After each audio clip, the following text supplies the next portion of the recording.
AITAH for refusing to tell my wife how much my late wife left our son. My wife, 40s, and I, 40s, have a blended family. I have a 16-year-old son with my late wife. My wife has a 13-year-old daughter and a 12-year-old son with her ex-husband. And they share custody. We have a 4 and a 2-year-old together. When my late wife was sick, she told me she wanted a compensation she was issued for her medical misdiagnosis to go to our son's savings. She also had a second savings account. She wanted to add to it. This was on top of what the two of us had saved for him before her illness. I honored her wishes and I continued saving for our son's future. This is a promise I made to my late wife that I have stood by. I also promised I would protect it and make sure it was only ever for him, nobody else. When my present wife and I started seriously dating, we talked about what saving would look like for our kids if, when we married. She knew I had always saved as had my late wife. We didn't discuss how much either of us had saved for our existing kids, but we agreed to an amount every month that would be saved for all three. And this was talked about again when we had children together. Recently, there has been a lot of stress on my wife. Her ex has refused to discuss my stepkid's savings and if he pays anything or not. She also feels like we haven't been able to save enough every month like promised because it was just one thing after another. There are months we've missed because of things beyond our control. Life stuff, mostly, like things breaking. A few weeks ago, my wife told me we should put all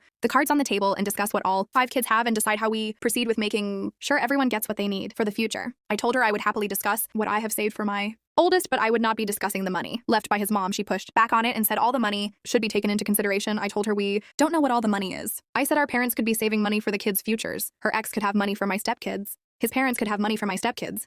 We can't say for certainty what everyone will have at the end, and it's only fair to discuss what she and I have and can save. She told me it sounds like I don't trust her. I responded by asking why she wants to know this so badly. By only talking about what we've saved, we're on an even footing. She told me if we knew everything we could, focus on the kids who will have less a little more, that our younger two are probably going to be the worst off long term, and she would be open to combining all the money and dividing it. I told her I was not on board with that, and what my son has from his mom is not going to be shared or used for any of the other kids, we argued. But I refused to share the details because the money belongs solely to my late wife's son, not to us or our marriage.